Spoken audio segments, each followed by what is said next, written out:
Tikupatsen moni kuti monire mwatandalauli muliuli mweuli mwachoma bwanji mwaswera bwanji tusindire uli tuswerere uli mwadokera tani moni moseliwa kuboma lathu kumene kuli anthu athu ambiri amene akhamukira kumayiko akunja.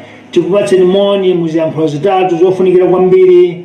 Tikuti salamu alaikum, tikuti sanibonani, dumerani, bon dia, bonsoir, greetings. Amalawi leloli ndiye tsiku limene timakumananso nthawi zonse kugawana masomphenya a boma number 7. Boma number 7 ili talikonza kapena nne kuti Amalawi mwalikonza poyang'ana mavuto amene takhati nawo m'dziko muno, poyang'ana kuti tilibe masomphenya, sitikuona kuwala kumapeto kwa una umenewu, kapena kumapeto kwa phawa limeneli, kapena dzenje limeneli, kapena phanga limeneli. Ndiye poyang'ana kuti kodi tiona bwanji kuwala kutsogoloko, munati tiye tigwire ntchito ni movie utsegule boma number 7. Ife tidavomereza titachita kafukufuku ozama. Lero litabwera kuti kugayira niko nzeru ziwiri zitatu kuti ngati tingakhale kuti Amalawi mwayika mtima voti yanu mukayipereka ku boma number 7, ndi chiyani chimene mungayembekezere kuti muchione.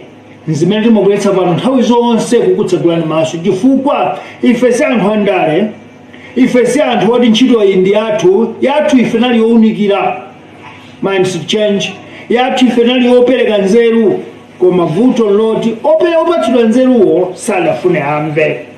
Lero pa 23 la Sabata Sunday mwezi wa April chaka cha 2023 tikupatseni moni nonse, ndipo tikuti mutu wathu wankhani lero tabwera ndi maonena kuti tabwera kudzadula mwambo, tabwera kudzadula chikhalidwe chimene chimapanga Amalawi kukhala akapolo aboma, chimene chimalipanga dziko likhala kapolo wa anthu aboma kapena andale, komanso kudzamasula ukapolo wa tsogolo la Malawi. Ndifuna mumvetse pamenepo mutu wa nkhani wake. Tabwera kudzachotsa kapena kudzadula pakhosi pamwambo chikhalidwe ndi ukapolo umene boma kapena anthu andale amaveka nawo Amalawi, komanso kuliveka dzikoli. Chifukwa tinene mosabisa pano mosachita somantha, dziko lathuli ndi andale amene alimanga mu mfunja, ndi andale amene alipatsa ukapolo, alimanga mu tcheni mu unyolo wa ukapolo kuti lisapite kutsogolo. Nchifukwa chake lero palibe anganene kuti mu zaka 10 15 zikubwera Malawi adzakhala otero, ngakhale IMF sanganene, World Bank sanganene, United Nations Development Program UNDP sanganene, African Union sanganene, ngakhale awamati afufula barometer kuti atafufuza kuti mmene kuyendera Malawi mu zaka 10 adzatani, palibe anganene. Pamene mayiko anzathu Zambia, Tanzania, Mozambique anthu akhulonera kuti dziko ilili mu zaka 10 zikubwera lidzakhala pakoti, koma lathu la Malawi palibe anganene kuti mawa wa Malawi ali bwanji. Potero tabwera kudzakuswerani kudza kudulira cheni unyolo umene umakumanga na Malawi unokhala kapolo, umene umamanga dziko likhala kapolo, ndipo tifuna kudzathyola pamenepo. Monga takambira kumbuyoku tidasiya kupereka manifesto, chifukwa manifesto idapereka kale, kwangotsala kuti tikalembetsa chipani chathuchi manifesto athu tayike po balambanda, mwaona pa WhatsApp, mwaona pa Facebook, mwaona pa internet, paliponse mwaona kuti mudziwe kuti boma namba 7 kudzachita izi zithunzi ngakhale mawu. Tikakhala ndi mwayi woti tili ndalama zokwana tisanafike kuchisankho tisanthula manifesto yathuyo ikhale muziyankhulo zonse za dziko lino. Constitution yathunso muitsate chifukwa ndi ya inu Amalawi mudzitsatira, tikamadzala kuitsa mutanetu munalemba nokha. Pa chifukwa ichi ndimafuna ndikuwuzeni kuti lero lisinabwere kudzapereka kuti boma namba 7 likulonjeza ndi chani, koma ndimafuna tidzakudziwitseni zimene ife amuvi tiyenera kuti tikuwuzeni kuti mutsegule maso, mutsegule makutu, kuchitira kuti mukamakavotera boma namba 7 alipo ena amene akuchita mkhawa kuti sizomwezizi. Akakhala Juma ndiye iyi alibe skulu, alibe ndalama, alibe dzina kwa kukhombo kosa ukasikupita basi msewu wake wankwaso, ndiye sangalamule dziko. Koma ndimafuna ndikuwuzeni kuti kuchotsa nkhawa zimenezo tiwunitsane izi, tiwunikirane izi. Pamene tikuyamba apa ndimafuna kuti muzindikire izi. Dziko lathuli linayenera kudziwa choona kuti lipulumuke. Vuto la ndale amabisa choonacho chifukwa kuti akadzachulula choonacho ndiye kuti iwo boma lawo lagwera, salikhalanso mboma chifukwa choona chapezeka.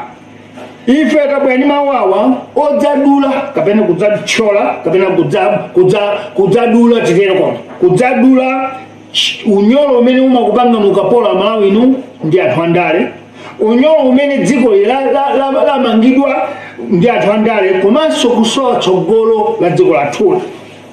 Ndiye ntchito ya Malawi si ya munthu mmodzi. Ntchito yoti tithyole chitseko chimenechi kapena tidule unyolo umene si ya ine, si ya muvi, koma ndi ya ife tonse Amalawi. Koma titatsegula maso, chifukwa tatsegula maso pamene tidzadziwa kuti zoyipa ndizi koma zabwino ndizi.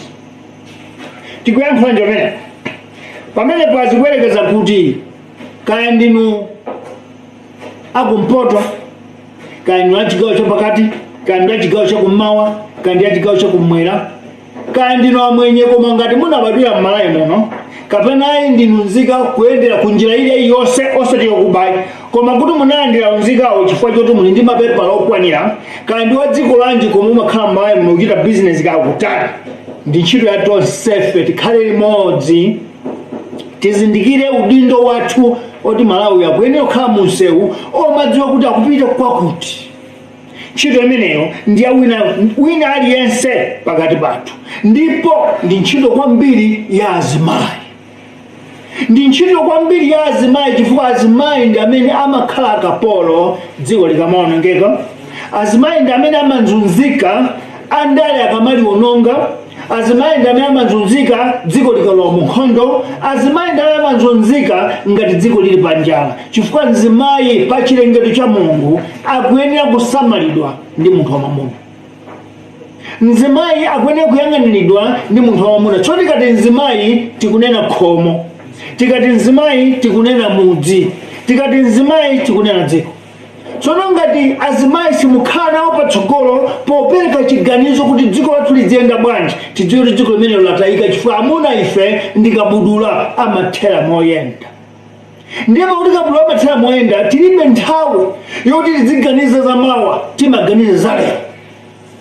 Ndiye ndi mzimayi yekha amene amati mwamuna ngayu ndikhale naye pansi poganiza za mawa nkumamuongolera. Ndi chifukwa dziko lathu timalitchula kuti mayi Malawi, sititi bambo Malawi, timati mayi Malawi chifukwa mayi ndiye mwini wake. Nchifukwa anzathu ophunzirawa akuti achani UNESCO akuti mukaphunzitsa sukulu mwana wamkazi mwaphunzitsa mudzi wathunthu, mukaphunzitsa sukulu mwana wamwamuna mwamphunzitsa yekha. Mawu amene ndi akulu kwambiri akuyerekeza kuti chiganizo cha dziko likuti mtendere udzapezeke chiyenera kuchokera kwa azimayi. Tikatiso tiyang'ane ku chiwerengero chawo ochuluka ndi azimayiwo. Pamene pale ndikupemphani azimayi nonse, amayi anga onse, azichamwali anga, anti anga, nonse dziko la Malawi lino. Tatiyeni mwima patsogolo popereka uthenga wabwino kuti Amalawi nthawi yakwana tidule unyolo wa ukapolo umene andale amatimangira. Mudziwezi ine pandekha ngati Bantu Sandazi Juma, ife patokha ngati chipani cha Malawi cha Movement Wachilungamo Revolutionary Party, pepani timadzudzula chipani chimenechi chifukwa timachiti pakamwa pasichichoka. Koma ngati chipani cha Movement Wachilungamo Revolutionary Party sitingakwanitse kuti tidule cheni imeneyi unyolo umene utoka popandena Malawi. Ntchito iyi wina aliyense asakunamize kuti ayi amene ajosamvera ndi ntchito yoti Malawi aliyense ayikepo mutu wache nzeru zake tidule unyolo umene kuti andale asiye kutiyika mukapolo, andale asiye kulika dziko limukapolo, andale asiye kulipanga dziko likhala lopanda tsogolo. Muvo lero litilibe ngati NSDP wantimane mapologalamu ja lero tikukuuzani mfundo yoyamba na Amalawi muzindikire kuti ndipo mudziwe kuti chikhalidwe chimene chakhazikitsidwa manga zaka 29 za matipati nchoopsa, chili ndi mphamvu komanso kulibe angachikwanitse. Ndifuna mumvetse pamene chikhalidwe chimene andale akhazikitsa mu zaka 29 ndi choopsa, cha mphamvu komanso palibe angachikwanitse kuchimasula kwache, ndipo chakhala chosagonjetsedwa. Nimafuna mudziwe chakhala chosagonjetsedwa bwanji chifukwa lero nonsenu tonsefe timanena kuti aboma lolephera ndiye kufunsa funso loti kuyambira Abagiri Mulunzi olephera, Abingwa Muthalika olephera, Joyce Banda olephera, Apita Muthalika olephera, lero sachakwera olephera zona. Nimafuna titsegule maso lero anthu asolephera koma pali chikhalidwe chimene chinakhazikitsidwa maka zaka 29 chimene chili choopsa kwambiri kuti ngakhale president amachiopa, ngakhale boma kanchipani chimachiopa chifukwa chakhazikika mmoyo wa bomamo kuti chizichitika choncho. Ndiye mchitidwe umenewu wakhala ngati ndulidwe. Mtsogoleri yense angalowe mmenemo akuyenera kuti akadulidwe mumwambo umenewo, mchikhalidwe chimenecho, mchitidwe umenewo. Zimenezi zimene tabwerera kuti ndi ndulidwe umenewo tiudulere tuletse. Ndulidwe umenewo nthawi yakwana boma namba 7 lidzachotse ndulidwe umenewu. Ndi mchitidwe oyipa wasaukitsa dziko, wayika Malawi mukapolo, komanso dziko la Malawi likusowa masomphenya sili kudzoti kupita kuti mu zaka 5 lidzakhala pati, mu zaka 10 lidzakhala pati, palibe akudziwa ngakhale atsogoleri athuwa, ngakhale ophunzira ukachenjede ku university sanganene kuti mafunsa adzikuzana kuti sili kudziwa chifukwa mmene dziko lilimo sili kudziwa lidzayenda bwanji. Nimafuna mudziwezi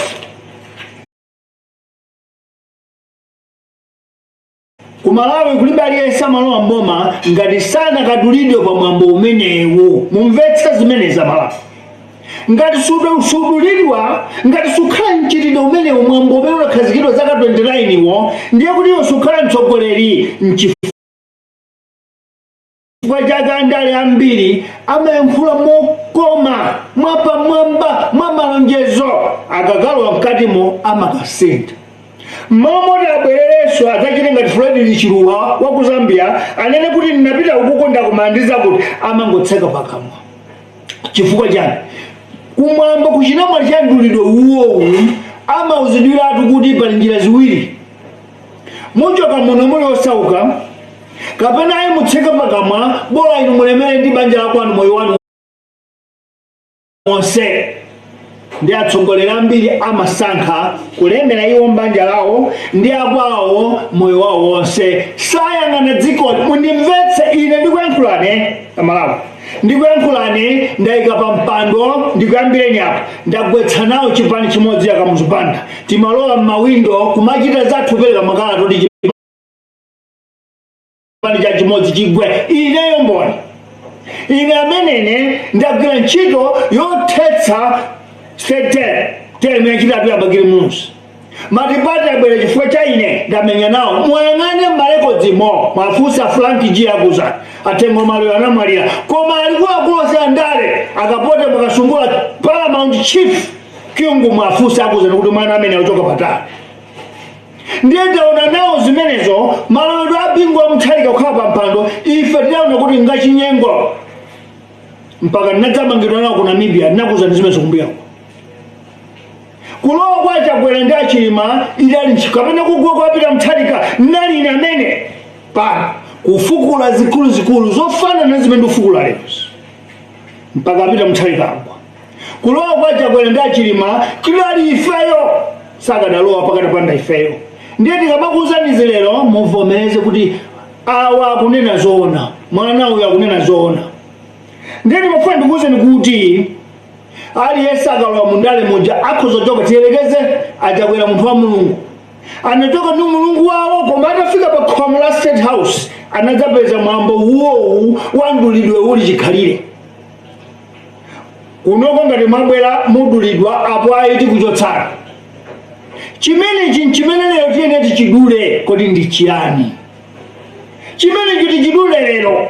Ndiye ndikuuzeni izi kuti Malawi sangalemere sadzasuntha sadzapita kutsogolo ngati sipapezeka wina wamisala ukanena kuti ine ndulidwe kuno ayi nanga ta Malawi andipatsa voti kuno pa khomo la State House pano za ndulidwe ayi za mwambo wanuzo ayi ine ndilowa mmene mungati Bantu Sanders Juma wakukhombwa ndipo adzauze ndulidwe kuti kani mulipo 100 andulidwenu kani mulipo 3000 achina mwali chimenechi ine ndithana nanu chifukwa polisi m'manja mwangamu asilikali m'manja mwangamu nzika 20 million zili m'manja mwangamu ndiye tithana inu ndi Amalawi ndikuuzeni izi kulibe mtsogoleri aliyense adatero akangolowa khomo la State House nkukauza kuti uno nkwandulidwe pa njira ziwiri mubwere muluza pa mpando tikuchotsani pa mpando kapena inu ndi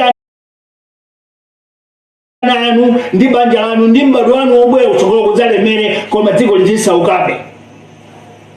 Ndiye amasankha ziwiri lero ndikumasulana atsogoleri athu amene akhala alipo kupatula Kamuzubanda a 5 yawa anasankha kuti iyi ndavutika kuja ndalama zimene ndayendera bwera pano nzokongola kuti ndiwine chisankho ndinakongola ndalama kukabwereka nkukabwereka ndiye kuti ndibwerera ndichotsitso pa mpando pa mduliro ndichotsemba pa mpando pa ndikavutika akandipitsokhotana kapena kandichite chiwembu ndiye m'malo mwake president amasinda nkhope akangolowa State House mtsogoleri aliyense amasinda nkhope akalowa mu State House funso lonena kuti kodi Bantu zimene wazidziwa bwanji. Ine ndayankhula ndi president aliyense kupatula Kamuzubanda ndakhala ndikuwafunsa mafunso izi zimachitika chifukwa chani izi zimachitika chifukwa sinapatsidwe bwera koma agalu athu atalowa pena ndi pena nakapeza ena akulira tukoma nanzovuta mkati ndiye silingachitire mwina simungachitire mwina chifukwa chani mese ndinu president wa dziko silingachitire mwina nzotentha zili mkati ndiye ife tauchita kafukufuku kuti kodi ife tikakwanitsa kukwanitsa kwathu Amalawi nawo tsiku loyamba kulowa pa gate po tikuwululiratu kwa inu amene mukavota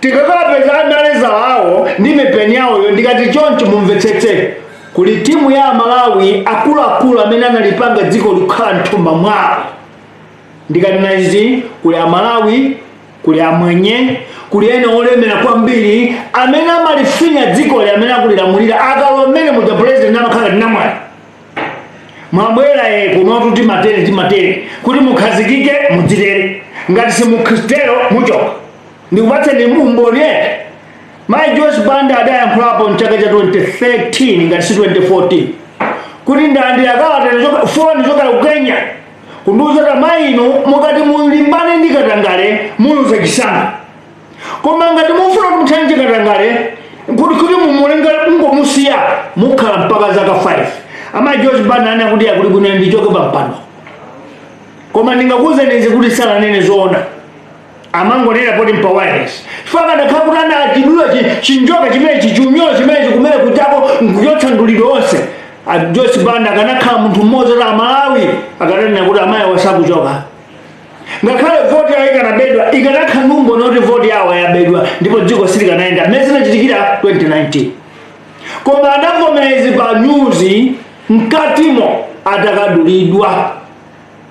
Pachifukwa ichi amalawi tikamasankhanso mu 2025 situchita kampeni koma tifuna mutiwerenge atsogoleri amene kuti kayimirirafe amene kuchitira mpikisano mutiwerenge kuti kodi awa akuyankhula zanga zichita kapena iya awa sakungoyimba chitoliro choti tikalotsa mmene muja asakatiyang'anenso azitseka m'maso akamadutsa uku kapena ayike mutu pa mchenga kuti tisaone mutiyang'anitsitse. Ndiyeni mafuna ndikuwuzenizi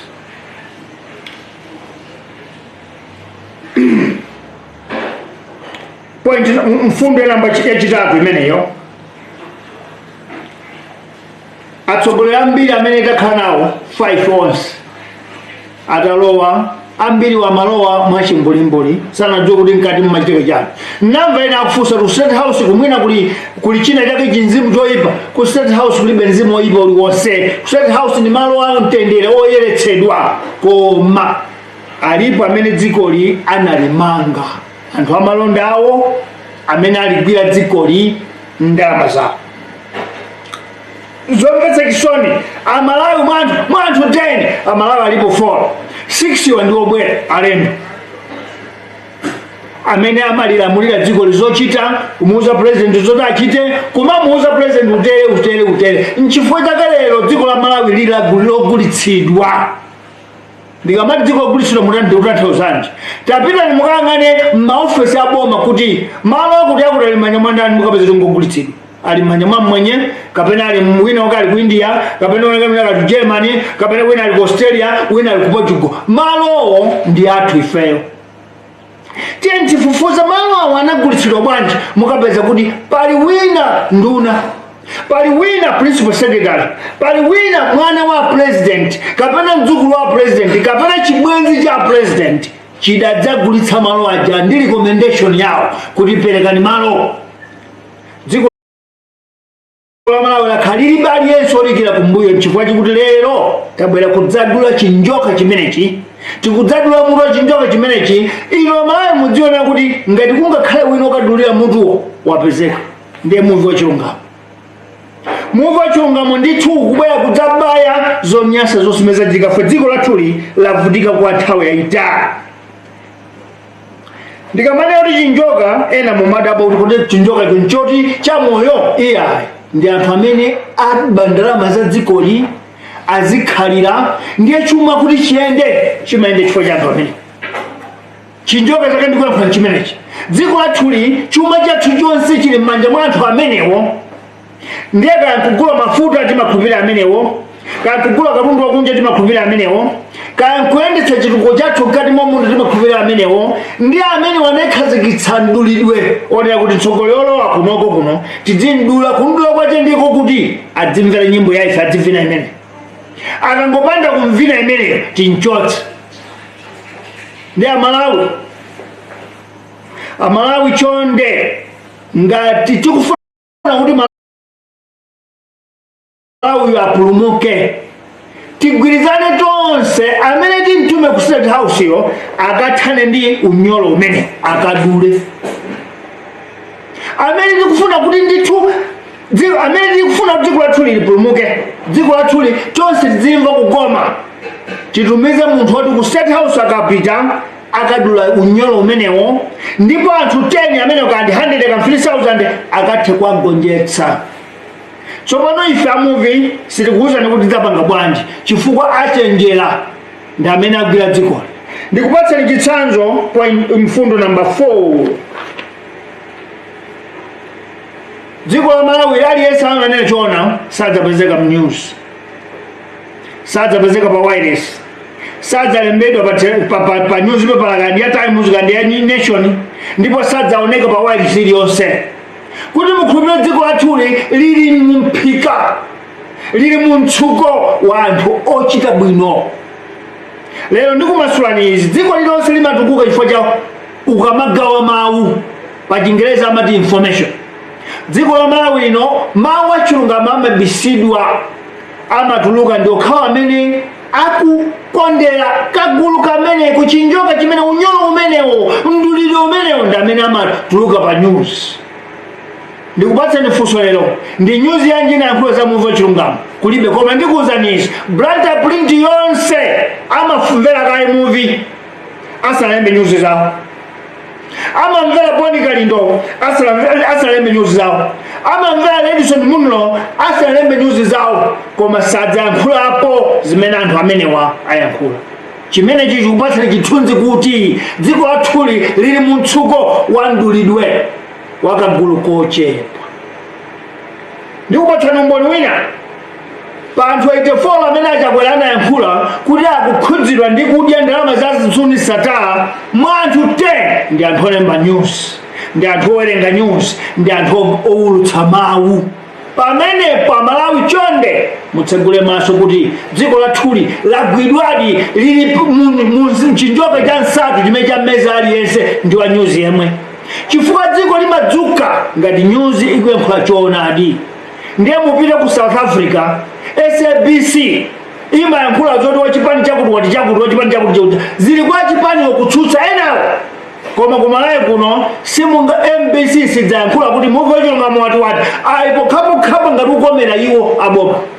Tsono kuweruza kulutsa mawu ndikulutsa mawu sikuti muzikomere auje inu ngati news kwanu nkulutsa mawu kaya okoma kaya owawa. Mukafuna kuyankhula mmanero mawu asi athu ndi amuvi wachilungamo ngati pali mafunso afunseni amene ife tikungowulutsa mawuwo, koma kulibe mpaka lero. Chaka chino cha namba 4 muvi wachilungamo chibadwire pa 2017 news iliyonse sidayankhulepo.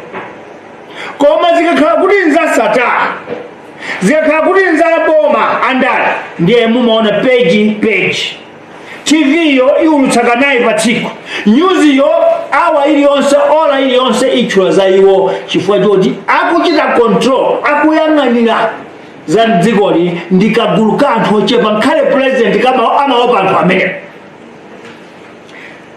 Ndi Malawi ndimafuna ndikuwuzeni izi, muvi wachilungamo sunangobadwa kuti ate tikachite ndale ngati amachita ena. Tidakhala pansi tinazama, kuzama osati kumatsenga kufitiya, kuzama kufuna kudziwa kuti kodi akamati boma ndi chani, nanga limalephera bwanji, lini mphamvu zotani, nanga ife kuti tikalowemo tikatani kuti tikachotse chinjoka ichicho tikadule unyolo umene tinapezapo.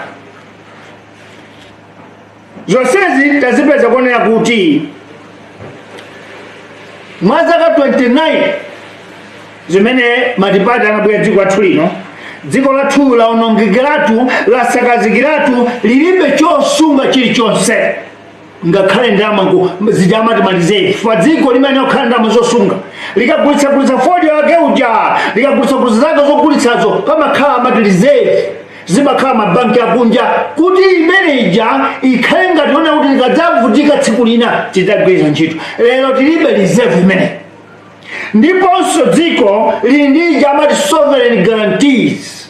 Sovereign guarantee ndiye kuti ndi mtima wa Malawi, migodi yathu ija, mafuta athu pasi pa nyanja paja, miyala yosiyanasiyana ya lubi pasi paja, imene ndi ma sovereign guarantees imene boma limasunga. Koma ndikuwuzani kuti ma sovereign guarantee onsewo anagulitsidwa, anagula ndi kagulu akakaka kakuchita mdulidwe State House.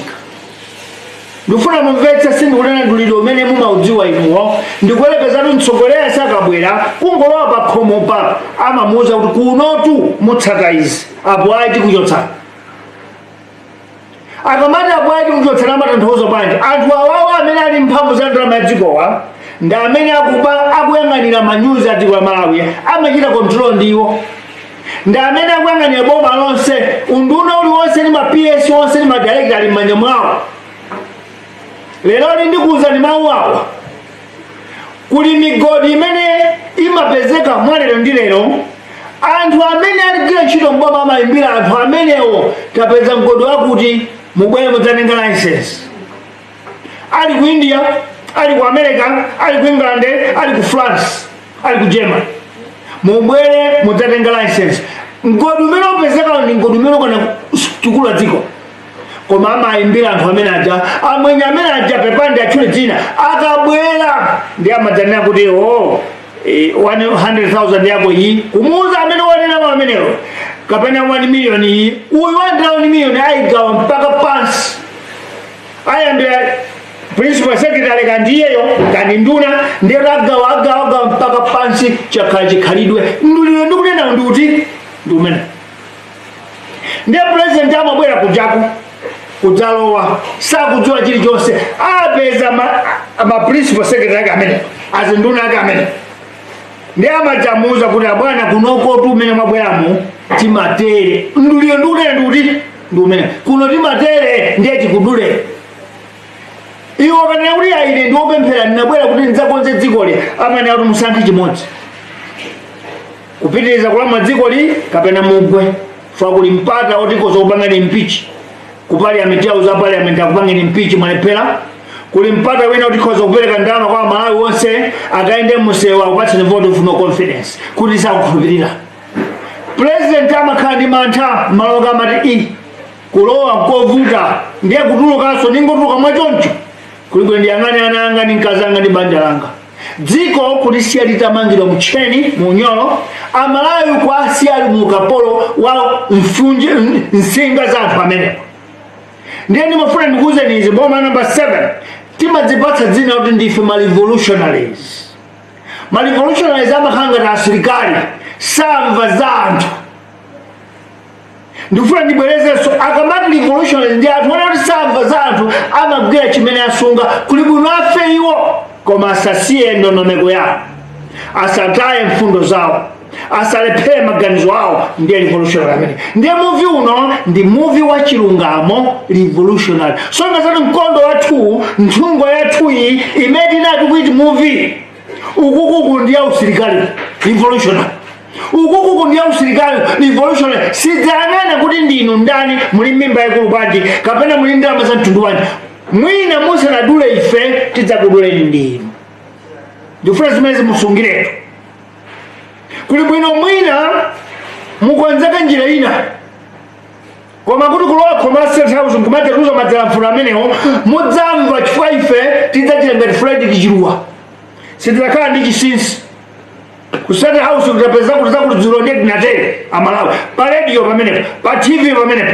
pa news akadzabwera chita Bill Clinton nane kuti achimene simayankho lidzawo kuti ife ndi ma revolutionaries tabodza sintha dziko ndiye zoti zikhatira kapena kukhalira zinthu ayi kuli bwino tibwerere kukhombo tidzika otcha makala ndiye kubwera kwathu mu ndale ya Malawi sitinabwere chifukwa choti mumvetse izi tikungofuna kudzadya nchifukwa tikuti ifeyo miyezi 18 chaka ndi miyezi 6 theka tidzakhala tili mmakwathu kumudzi nkumachokera kumene kupita kuntchito pokhapokeno mayi mutaona zokolola mu chaka cha thunthu ndi hafu mwaona zokolola zake ndi mudzanena kuti tsopano inu tumwene ukakhala State House kukuya njani koma tisanachite zimenezo tikakhala kukhombo tidzichokera khombo kupita kuntchito inu mudzitha kuona kuti akugwira ntchito apo zimenezo tidzazipange chifukwa ife ndi ma revolutionaries ndimafuna ndiyankhule kwa izi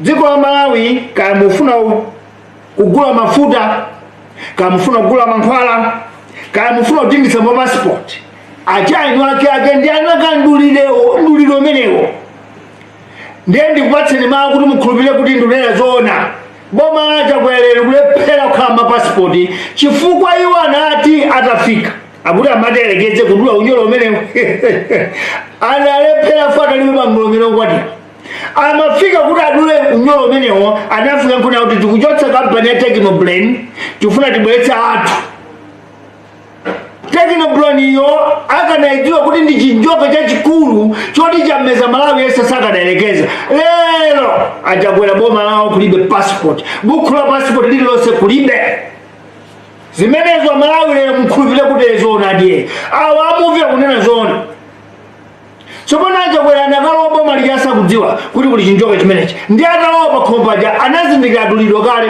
sangatuluke alowa apita nchifukwa cha dziko lathu la Malawi atsogoleri athuwo taona ngati olephera koma kuti adalibe mbozi wauza kuti ine ndifere dziko koma ndisachoke pano ndi mbiri yoyipa kuti ndalemeretsetsa mfundo namba 7 mfundo namba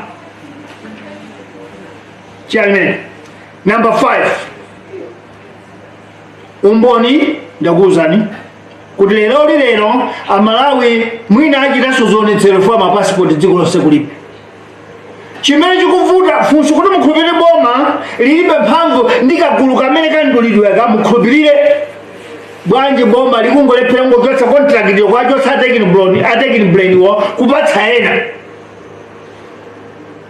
chifukwa achakweraso nabwere achilimasa nabwere kuli mphamvu kale fa CDPP yaphule chilungamo CUDF CDPP si People's Party koma uli kagulu pachizungamo cartel syndicate akula amene igwira dzikoli andale wangoloweramo chifukwa choti sangavumukemo nchifukwa achakwera boma lawo likulephera kutulutsa mapasipoti.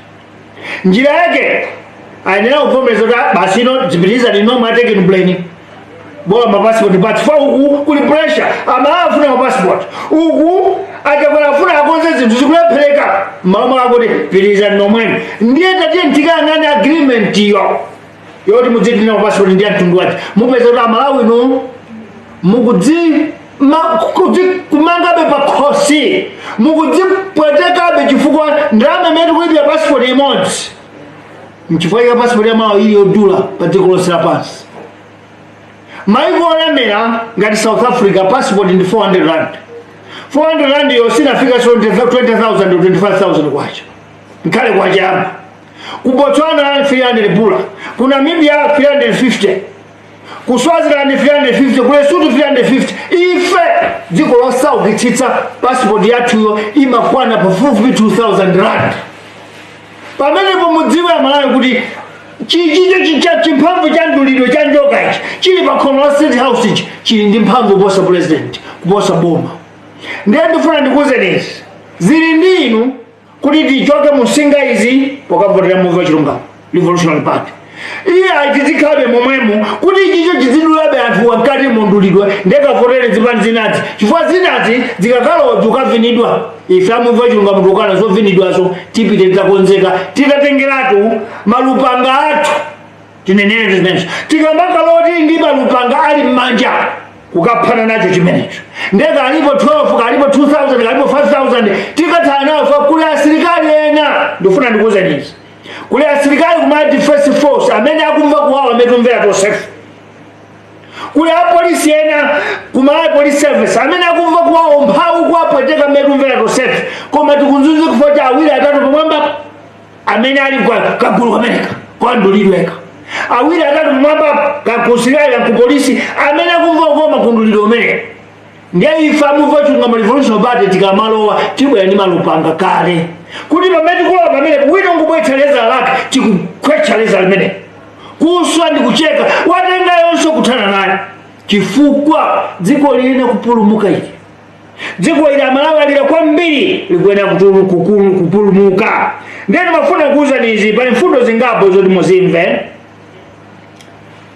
Mfundo yoyamba ndiona kuti anthu amene wa pachiyankhulo chawo chakumacho ndi mabalo ndi mabalo ndi adziko la Malawi ali mphamvu posa president ali mphamvu posa dziko ali mphamvu posa boma. Mabalo ni amene wa ndi amene amamuuza president akabwera amafusana kuti wabwera ndani kuti achakwera amachula likuluti woti amene mukamuchezere atumiza awiri atatu akachezere ndiye ndulidwewo kuipa kwa ndulidwewo nkotere sumangubwera amangubwereleza ayayi amabwera ndikakapo apa kanjuchi uchi apa mdulidwewo ndiye apa akupatsana uji wakaye udye ukayamba kunyambitira ndiye amabwera ndi ndulidwewo nkukupanga ndikutanthauzanji amati a president mwalo wa boma boma si chinthu chamasewera boma ndi serious business koma serious business yo ndi inoye muchita profit chifukwa ntchito yanu inza zaka 5 mukayigwira bwanji zaka 5 mukupita ndiye mudzatulukamo bwanji mmene ukomera uchi ubwanji ndiye president yo amanyambitira kuti koma ndi ukukoma ati amati ya leza ndi pitano kuchipinda kuti kudule asakuzindikira nkudulidwa chifukwa mmene wadya uchi uja ndiye ndulidwe. Boma number 7 kukanitsitsa kwa mtu agalu mengetsa mphongo pamwala kuti kulowa mdziko boma kuti tikalemere ife zimene ndichenjezeretu kwa mamembers a movie ngati mukuyembekeza dziko nkumanga chita zimene zimachitiko malako ngasipate ku GDP ku UDF ku People's Party ndi zipani zina kuti mudzikalandira macontract kuchokera ku movie chifukwa muli mboma zimenezo ndiye mutulukire mukajoyere zipani zinazo.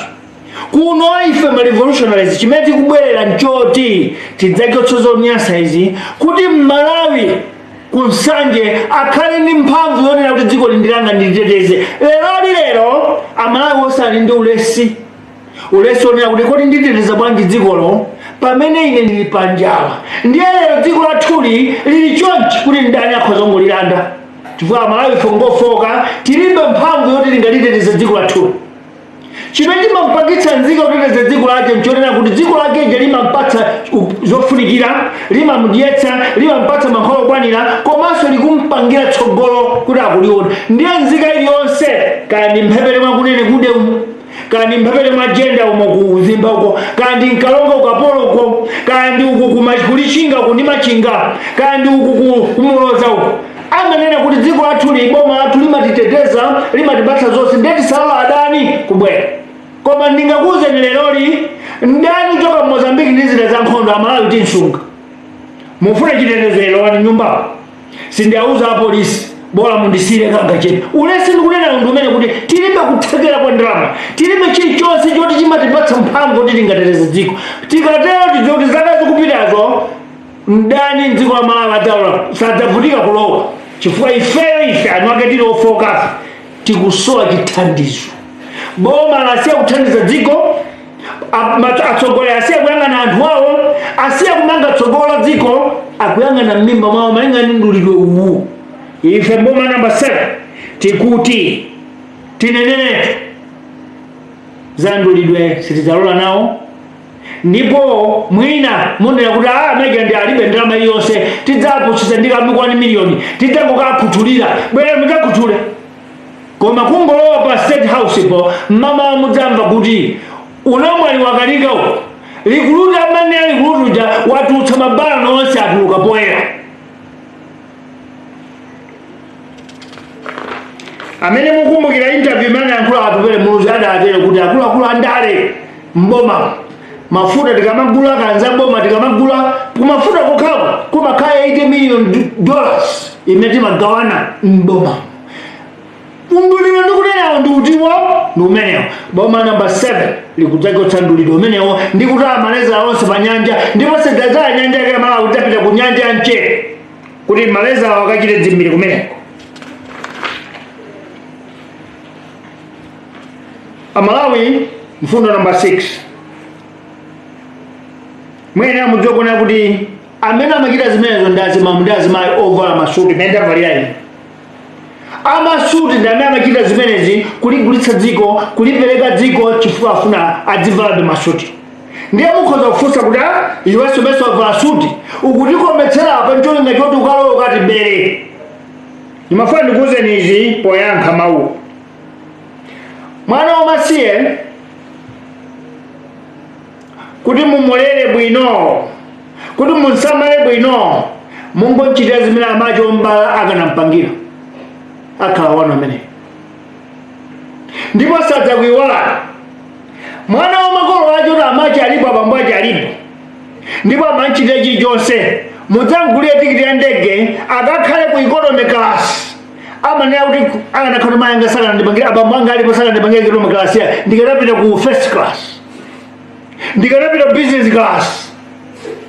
Nimafuna mumvezi ife amumva chilungamo ndife osauka ndipo tikukhutitsidwa ndi kusauka kumeneko chifukwa mmudzimu tikapita timacheza nawo anzathu tikalemera kwambiri tizidzaopa kuti iye tikafika nawo bwanji mwina atipanga chiwembu.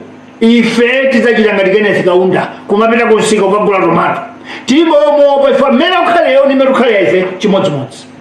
Amalawi mukalala atsogoleri akutetezedwa kwambiri ndi mantha famatitabako basi akutidziwa Malawiwa ndiye tikangoyenda tokha atilasamiyala. Koma ukakhala kuti sunabe chilichonse ndipo ukupereka chitukuko m'dziko Amalawi akukondwera nazo ukhale anye ndi asilikali okuteteza chifukwa kuteteza ndi Amalawiwa. Zimenezi ndimafuna Amalawi mumvetsetse kwambiri nchifukwa kuti ifeyo chaka cha thunthu ndi miye 6 tidzakhale kumudzi ndi amalawi anzathu amene takulo nawo limodzi adzitana kuti president ndi uyu amene asadzadabwe kuti tsono wasintha bwanji kusinthako kumakhala kuti pali chimene walakwitsa.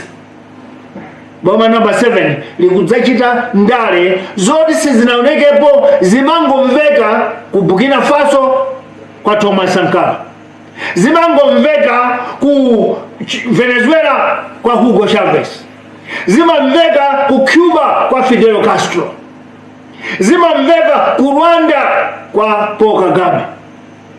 Ndale zimenezo zinamvekako mbuyomo thaya akaunda kuti amakwera njinga akapalasa okha kupita kusika popanda waponya miyala popanda alasa mmalo mwache kumapatsidwa moni apresident Maswala bwanji nkumayankha kumalayi kuno anzathu ophunzirawa amasuti aka amenewo sangaende pasewo alasidwe chifukwa cha ntchito za manja awo. Ife tikuti mukalola nyuyo mtima wanu mukuyera kuti atende apatsa anthu amenewo mudzaona zodabwitsa zimene mabaloni awa mudzadziwanso kuti mabaloni amaononga dziko ndi awa foti dzatulutsa poyera. Ndipo ndikuzoti kamanena izi akonzekeratu akonza njira ina koma bandu Sanders Juma waona boma la Kamzumbani, waona boma la Bagire Munuzi, waona boma la Bingwa Mtalika, waona boma la Joyce Banda, waona boma la Peter Mtalika, waona boma la Chagwera ndachini pamenepo mudziwiretu kuti sichitsiru mwanayu iswa misala iya chilipo chimene akudziwa palibe tsoka amene sinakomana naye, palibe tsoka amene sinafunse mafunso ena kumatenga mphamvu kumati manga. Number 8 tikupita kumapeto amalawi ambira udanda wa madata. Dziko la Malawi kauli ndi department yomafufuza kuti kodi Sanders Juma suti yanu yolemba dzina anu apayi munaitenga kuti zikanathandiza kwambiri kuti dziko lilithetse katangale.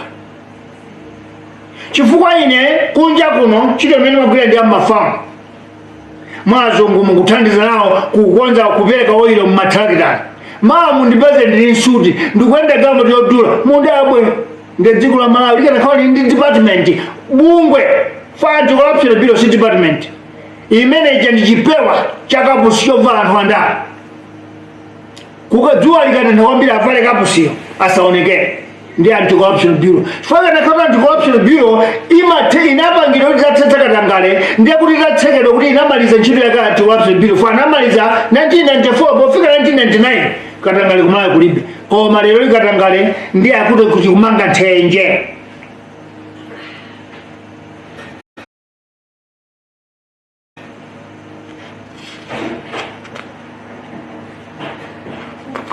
Funso imene mungapereka kumapeto lote abantu mukuyankhula tuko basi mudzazikwanisa zimenezi tikakukhulupireni bwanji kuti mudzazithandanya matano opanda mutu wache ofasili kwache wasimwana wandani simwana wandani mudzazikwanisa bwanji.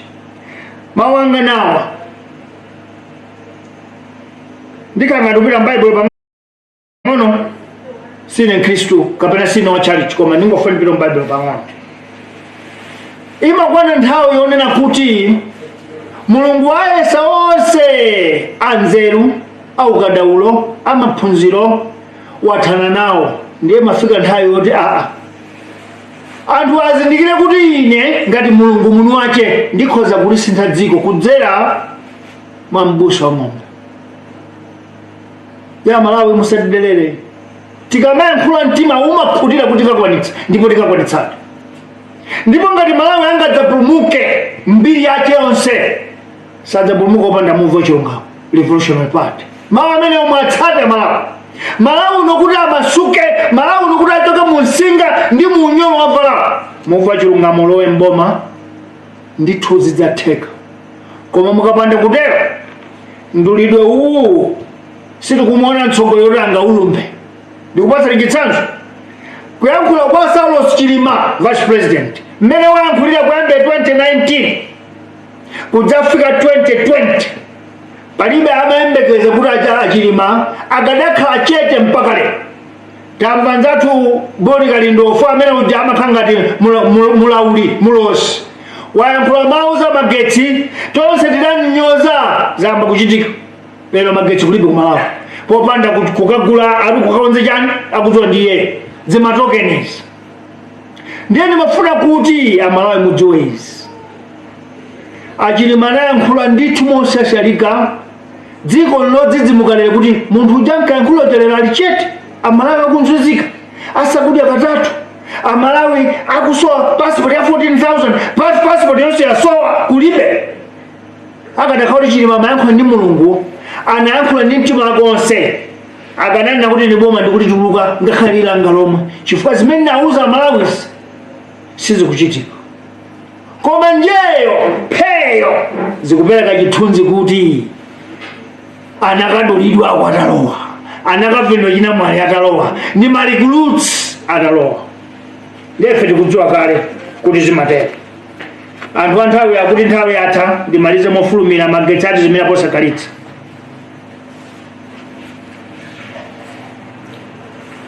Lero pofuna kumaliza tikuti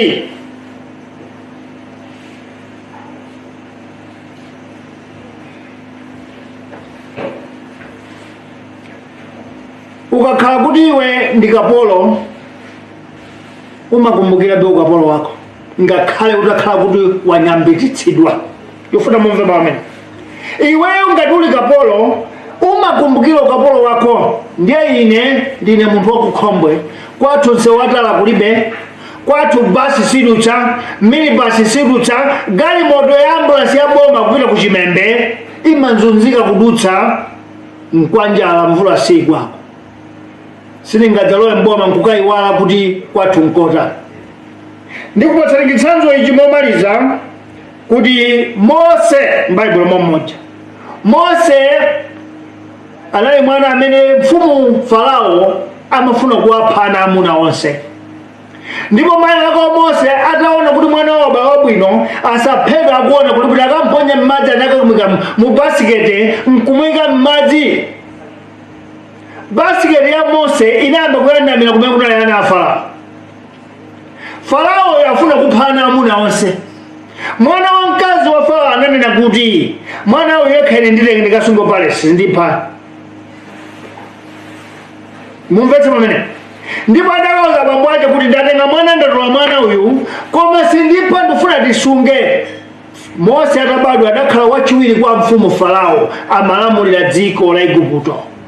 Koma ndikuwuzeni sanaiwale Mose kuti ndi mwana wakapolo, ngakhale nangobadwa nkukulira m'manja mwa Farao adazaziyo ndine Muisraeli.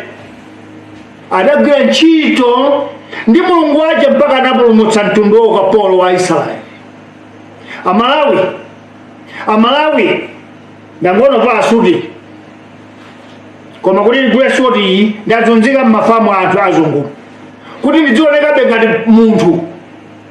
Koma ndifuna ndikuwuzeni izi, ngakhale tingalowa mbomamo, ngakhale mungatipatse voti yanu, sitidzayiwala kuti dziko lathu linosauka. Sitidzayiwala kuti ine ngwakukhombwe, ndipo sitidzayiwala kuti Malawi akuyenera kufumukamo mu chipewa cha dziko losaukitsitsa pa dziko lapansi. Sitidzayiwala kuti Amalawi akunzunzika osadya, lero chibanga kulibe, fetereza akudula, koma nthaka ndi ali nayo yambiri. Sitidzayiwala, mukumbukire zimenezo. Chimene ndikupemphera pomaliza ndikuti amanena kuti mbewa zikatha amanona ndi asuswiri. Ife tikuti ndi asuswiri kwa mbewazo ndiye kulibe. Simwayesa mbewa zonse, mwadya mbewa zonse, alipo amene mwakhuta ndi mbewa zimenezo. Esa ni asuswiri ulendo uno. Esa ni asuswiri chifukwa ife tikanona kuposa mbewayo, chifukwa tikudziwa mavuto amene alipo. Chimene ndikupemphera kubwera chisankho mwina chaka chamawa kapena chaka cha 2025. Chikhale chaka cha chipulumutso, chikhale chaka chakumasulidwa mu msinga, chikhale chaka chochoka mu Igupto. Tipanga bwanji? Alipo Amalawi ena amene ndale safuna azimve, alipo Amalawi ena amene sanena kuti ine sifuna kuvota, amene amati safuna kuvota, Amalawi ena amene atachikhulupiriro chakuba kumene andale achita. Ndikupemphera amayi ndi abambo, kulikonse kumene muli mnyamata iwe msungwana iwe tatentikauza mesa lembetsero akalembetse kuti chisankho ya 2024 kapena 2025 tikakhale ndi anthu okwana 10 million 13 million olembetsa kukavotanso 13 million omwewo kuti mtsogoleri musankhe 2025 akhale kuti mwasankhadi ndinu tisapatse mpata awawa amabaloniwa andulidwewa kuti adzatibere mavoti kuchuluka kwa mavoti anu kudzakupatsani mtsogoleri amene mukumfuna inuyo. Munali ndi ine Bantu Sanders Juma mkhale tsiku lopambana tikumanenso lachiwiri chitseko chakukocho koma kunoko kuno timakomana pa sabata pokha. Ndikufuneni ufulu wabwino, ndifunirenso asilamu dzulo adali tsiku lawo kedi kuti Christmas yawo. Tikufuneni zabwino zonse asilamu, tiye timange dziko litonse, tiyanjane ndiyamikeko pang'ono pobalisa kuti atsogoleri akale munapezeka nawo pamwambo umenewo. Bambo Peter Mutharika akale a president Chakwera munakapezeka nawo pamwambo umenewo. Kuyanjanitsa dziko ndi kumanga umodzi ndi kumeneko. Ena ayiwo amene akuti sizimatero pamudzi pamakhala anena amisala, ena amitu ya mpwesa, ena amizoto. Tiyeni ungomvetsetsa koma zimene mwachita atsogoleri inu kakhala nawo pamene paja ndiye kumanga dziko kwambiri.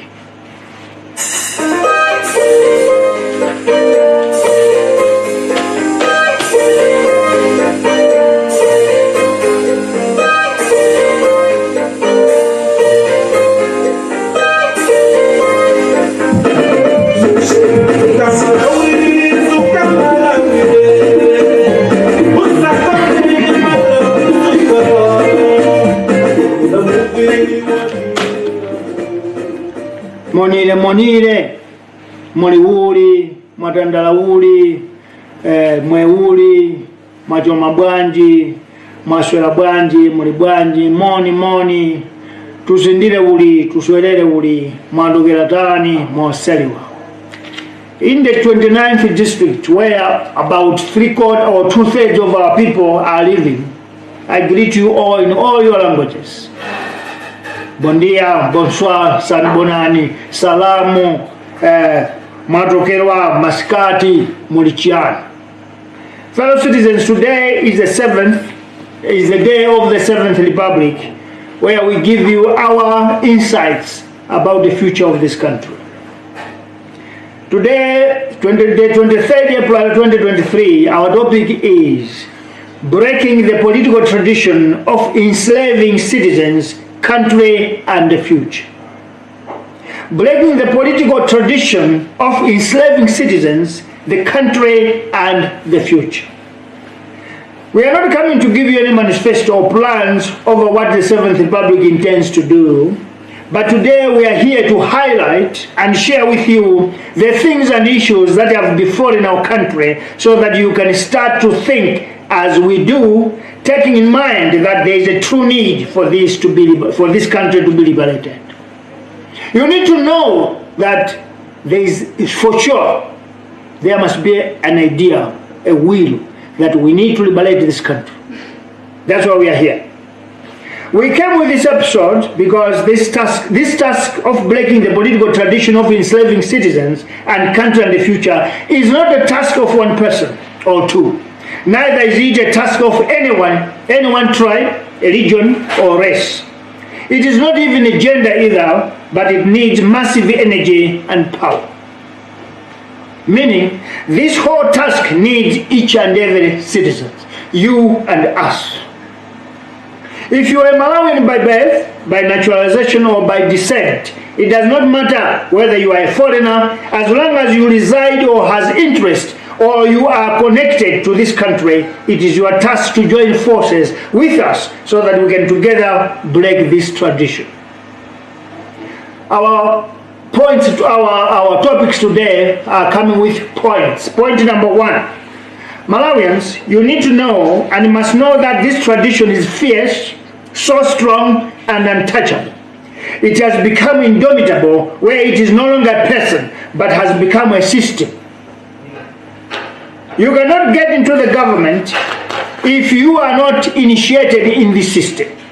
This is why many politicians are sweet talkers when they are outside government, but once they are voted into power, they completely change by dragging their heads and faces into the sand, because they are initiated now. They have joined the system now, so they can't come back and face the country. Point number 2. We can have patriotic leaders who see things differently and they truly want to transform this country. But they get overpowered when they get in because the system is too strong and fierce. It can even kill or remove you from power. Most presidents we have had are cowards. They look at the amount of money they spent to buy you golf shirts, t-shirts, posters, flyers, zitenge, and the 2,000 and 5,000 kwacha notes that they give for 5 years to be in power as a campaign. When they get in and find the system which awaits them at the gate of State House, they are always faced with 2 options. Option 1, to come out, which means resign or be pushed out. Option 2, enter into the State House and get swallowed by the system, which is fiercer than a snake. Now, these 2 options, they choose the second one. Let me get in, get swallowed, as long as I am a president. But at the end of the day, I will be rich. The country is forgotten, citizens are forgotten. Point number 3, when they get in there, they are told what to tell the country and what to tell citizens, and what not to tell them. I want you to get this. They are dictated. You go and tell your people this you don't tell them. Some of you will think it's a snake or a lion, some sort, or a magic at State House. No, it is not. This is a system that is a chain of business cartels that control our country's resources and economy. That's the snake we are talking about. It's businessmen and women that are controlling our resources, that are controlling our economy. I had a chance to chat with 1 or 2 heads of state in the governments in the past, asking them why have they not changed after promising a lot, the vibe that they had before they entered into government. They said, with honest heart, what we talk when we're outside is different from what we see when we get in. Now I asked you, what is it? They said they can't say. But then, as we told you, we have Antonov 225. We did our research, we did our forensic investigations, and found the truth. Point number 4. Fellow citizens, today we are glad to inform you that Movement Revolutionary Party had deep research and forensic investigation to find out as to why 29 years of 5 governments have not developed or changed the country and citizens. Today we will share with you some of the reasons. Reason number 1, this country is messed up, it has nothing in reserve. Number 2, this country was sold to a highest bidder. Number 3, this country's resources were sold a long time ago. Number 4, this country operates in arrears to creditors. That point needs to be repeated. This country is in arrears to our creditors. Number 5, Malawi has nothing it can sell. Malawi has nothing it can sell or produce to make it become a nation again. That's why the balance, the cartel is more stronger, because our country is chained now. And if you are chained, you got no power. Number 6, each and every contract, whether it's supplies of medicines at central government stores, printing of passports, purchases of security equipment in the police or Malawi Defense Force, stationery, spare parts or uniforms of nurses, police officers, soldiers, or dust coats and overalls were already tendered. No government or president can come to overturn or change it. I want you to understand this. This is how we are chained. No president, no government can come and overturn this. The cartel, the balance have already set the system. Number 7. Any president who can try to change this contract, he or she will be decampaigned and will be pushed aside or killed. Number 8. Look at the media in Malawi. It is already in the hands of the controlled by them, the balance, the cartel. This is why you hear that on the Zunisata list, about 10 of the beneficiaries are journalists. Let me take a time on that. Intelligence, foresights, best insights can never be broadcasted, appear on television or any radio station in Malawi. I'll give you an example. Move Minds Change episodes can never appear, cannot be broadcasted in any television station or public or private radio station. Bonicanino sentiments can never be broadcasted by anybody. Lenson Munro can never be broadcasted. Why? Because the media in our country is also chained the way you and me are chained. Because the balance, the cartel controls that. Number 9, each and everything government buys or sells has or have a percentage that goes to the cartels. If you remember, former Minister Atubele Muzi confessed that in oil deals, government officials or politicians get about $80 million per every transaction for their pockets. Atubele Muzi said that on Times TV. Number 10, now you must know that any president or political party that wins elections in Malawi, to this cartel, they call them new recruits. I want you to understand, that's why this country is poor for 29 years. Because presidents and new governments are called recruits by the barons, by the cartel, by the mafias. Number 11. New recruits means new initiates. Anamwali in our language.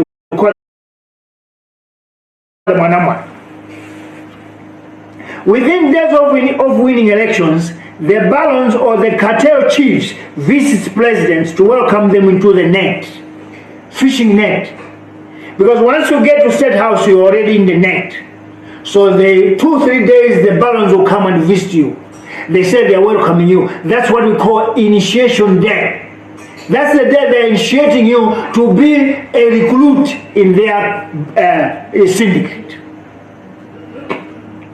Number 12. This is why President Jagwera and Vice President Saloshima have failed to change this country. An example is on the tender to print Malawi passports at immigration, which was given to Techno Blade Company.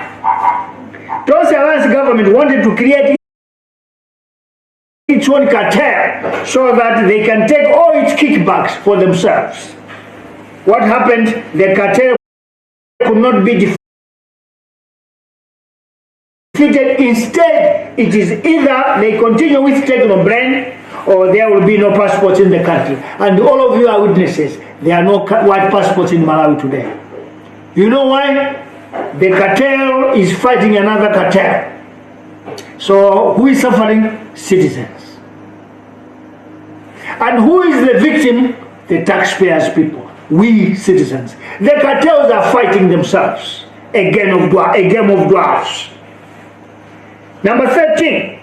Those who remember will recall what I talked about that Atubele Muzi said on interview with a blind band, I think. You must know that every transaction, politicians are getting money. And these are part and parcel of the balance of the cartel.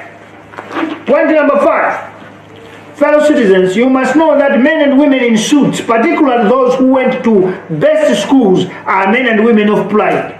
They don't want to be failures. Neither do they find it befitting to look lazy or weak. That is what has made this country fall down. I want to repeat it. Men and women of suits like mine, but they have gone to best schools in the world. They are men of pride. They don't want to look failures. They don't want to look lazy. They don't want to fail. What they do is they go with the situation and make sure they are not exposed to be swallowed.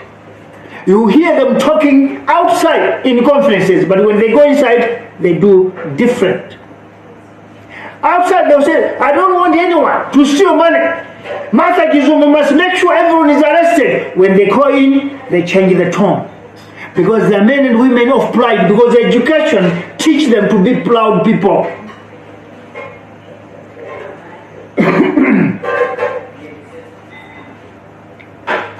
And this is what President Jagwela and Vice President Saushima has been telling us. They want us to keep on having hope when the damages they found and keep creating cannot be solved in the remaining 2 years. President Jagwela, Vice President Saushima will tell you that people have hope. Have hope, don't worry. Things will be better. But they are 3 years. The remaining years are 2. The problems that they found in the government and those that have created, are they going to fix them in 2 years' time? They are not. But because they are men and women of best schools, they are pride people, people of pride.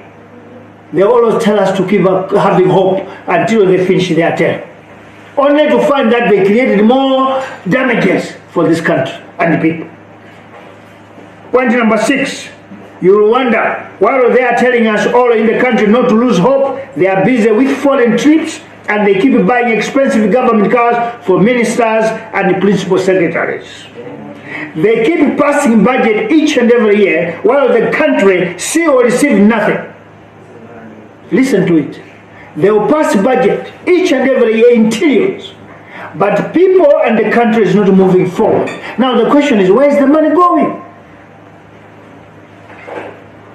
If you check the bank accounts, properties and the interest they have made on the days and years they have been in power or in government. You will shed tears to find out that citizens have no services, medicines, no clean water, no better salaries, no affordable income, high inflation, no development, and the poverty rate is rising faster.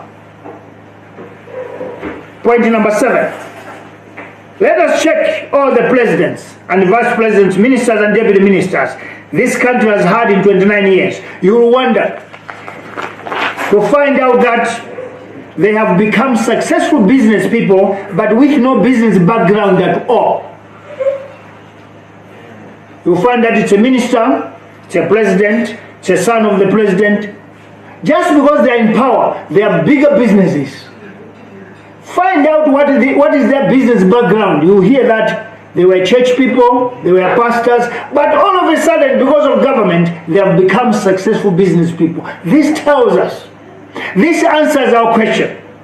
Look at their spouses, children and relatives. You'll find out that these are the people that have become so successful and are the richest in a very short space of time. Point number 8. If Malawi had a department that investigates sources of income and the background of wealth, many politicians could have been found at the wrong side of the law and guilty. Moving point number 9. Having highlighted you all this, a question will rise and ask me or the party, Bantu Sanders Juma and Moving Revolutionary Party. You are nothing compared to President Jagwela. You are nothing compared to Vice President Saushima. You are also nothing compared to Atubele Muluzi. You are nothing compared to Professor Peter Mutharika and the other contestants in 2024 or 2025 elections. What makes you feel and think that you can make it to State House and not be swallowed by the mafia cartel you are talking about? That would be a question. Here is our answer. Perhaps by highlighting you these secrets should tell you to realize that what is happening in the government for 29 years has been wrong or is wrong. This is why we are telling you. Malawians, you must know every Goliath has his David. Let me repeat that. We are coming out here like this, revealing and exposing all this because every Goliath has got his own David. Listen to me and get me again. We have come to expose all this rubbish because we know and we believe that every Goliath, how strong he can be, has one of his own person that can finish him up, and that is David. That's the answer I can give you. Point number 10. It is only Moving Revolutionary Party revealing and exposing these deep secrets. There's no way we will be recruits or initiates when we will get into government. That is telling you that we are not going to do that nonsense. Not at all. That's why we are exposing. We can't expose something that we know will be part and parcel of it in the next government. We can't. We are exposing it because we know it's bad. There's no way we will be recruits or initiates. But you must expect to see whirlwind. You must expect to see smoke. You must expect to see destruction of Babylon. Let me repeat myself. We are not going to be recruits. We are not going to be initiates. But you must expect to see whirlwind. You must expect to see the smoke and see the destruction of Babylon. You have my word. You have our word. Because in the movie, we are not going to the government for fame. We are not going to the government for riches. We are not going to the government for fortunes. Or we are going to the government for seduction. That's not what we are coming for. We are coming in to sweep out and give this country a new face. We are coming into a government to change the trajectory, to change the status quo, to destroy the ant-hill, this system. Point number 11. Many politicians are visiting your areas and giving you words of hope and encouragement. Many of them are telling you that they have best plans for this country and for you, but they will never tell you what makes them to fail when they enter into the government. They will never tell you because they don't know. We are telling you because we know. That's what makes us two different people. All you hear them speak about how others have failed, but then they will develop Malawi to the level of Singapore. If you ask them the history or secret behind Singapore's success, they won't tell you. They don't know it, but they tell you that we want to make this country a Singapore. Ask them how did Singapore become where it is? What is the secret behind its success? They won't tell you, but they just want you to blind you. Point number 12. In the Movement Revolutionary Party, we are telling you what is expected to change and how we are going to change it, the motive and the ways. We are telling you because we are not coming to the government to be swallowed by the cartel, but we are coming to destroy the beast that has impoverished our country, enslaved our people, and made our good name of Malawi the shameful one. Point number 13. A question or more can come as to what capacity do we possess or credentials or power that can make us resist riches, corruption, and temptations of wealth. That question can come. I'll repeat it. A question or more can come asking us what capacity do we possess, the credentials we have, or what power do we have that we can resist riches, we can resist corruption, we can resist temptations of wealth. That questions you can ask, but I'll answer you this way. The answer to such questions are so simple. Take an orphan, take an example of an orphan and a mother or father. If you feed a child, an orphan, give him food the way the mother could have done, give him food the way biological parents could have done, he will never forget you. Now, take a downtrodden person from the poor background, bath him and feed him, take him into an economy class plane from, let me say, from Blantyre to Johannesburg. That's a common route. And you put him in economy class. This downtrodden person will never forget you in his entire life. What do I mean if I answer that question? We are not coming in to change who we are. We are still the Bantus, Sandras Jumas from Convoy. We are still the Bantus, Sandras Jumas who have got no any topi on our head. We are who we are and we are going to be who we are. Therefore, we cannot be taken away by temptations of wealth because we were not born poor, rich. We cannot be taken up by temptations of corruption because we know it has destroyed our country. And I want to tell you this. This country is vulnerable today because each and everyone is vulnerable. The security of our nation is vulnerable because citizens don't feel the sense of belonging to Malawi. Bandits can enter any other place, Kunene Kude, Jenda, Muloza, Kaporo, and they will be kept by Malawians. You know why? Because they don't have that sense of belonging. They don't feel that they are Malawians. Government do not take care of them. And I want to tell you, this is why we are losing boundaries in our country. Because citizens are tired, sick and tired of the government for the past 29 years. I want to tell you this today. 31 years of one-party state, Lake Malawi, the boundary was at the end of the water. When the government came off Matipati, the boundary is on the middle of the lake. You know why? People have given up. They don't worry about the security of the country when they are naked, when they are hungry, when they don't have a hope, when there's no future for them.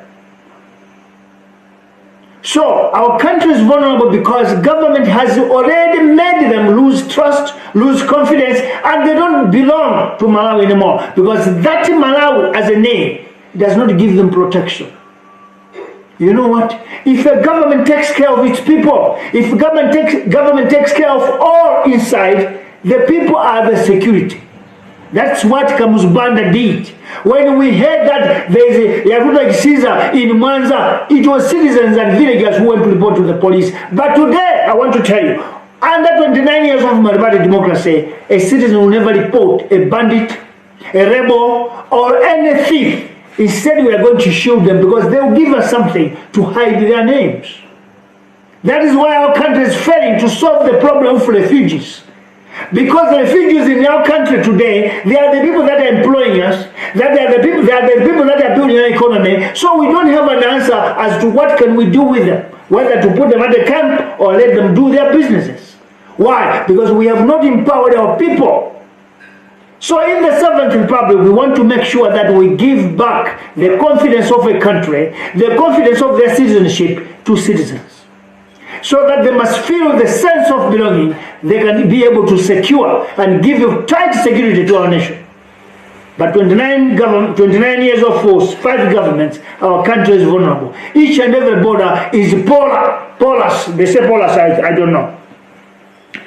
Fine, take an adopted child from his father and mother and feed him nicely. When he grows up, he will return back to his parents.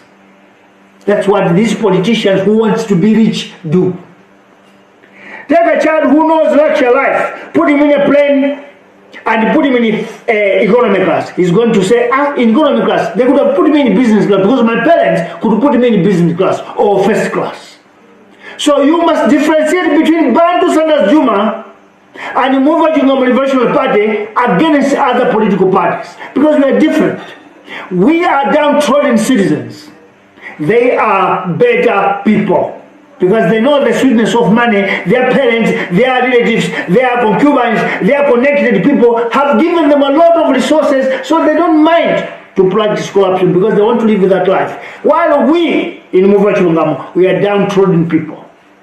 And we will be like that in the 7th Republic. Point number 14. Which literally means, even though Moses was second in command at the palace of Pharaoh, I don't know how you pronounce, he never forgot he was a slave. He never enjoyed palace life because he knew his solitary luxury lifestyle was nothing when his entire tribe of the Israelis was still captives and slaves. Let me repeat this. I want you to check in my eyes properly. The story of Moses can tell you a better, bigger lesson. The time of Moses was living luxury palace life in a mansion of Pharaoh. But I want to tell you that he never forgot that he was a slave. Moses never forgot that he was a slave and that his tribe was the captives of the Pharaoh kingdom. What did he do? He knew that his freedom, his luxury life was nothing if the entire Israeli tribe were still captives. So Muvachurungamo will never, that's why we say 18 months we are going to be in the village. Come to office, wait and go back in the village. Because there's no need for us to live luxury when we haven't done anything to the people that voted us into power. First, what we need to do is to make sure that we live with the people, plow together, crop together, and then we harvest. On that harvesting time, the people themselves will say, no, you are tiring yourself going up and down from Combo to Santika Palace. Now you can go inside the palace because we have food in the village. Because now we can see the fruits. So go and stay in the state house because we know you are a workaholic, you keep on working. Therefore, as long as Moses did not forget that he was a captive, he was a slave, and that his entire tribe, the Israelites, were captives, Move Chilungamo Revolutionary Party, Bantu Sanders Juma will never forget where he come from. And will never let our people down. We will never let our citizens down. That you have our weight.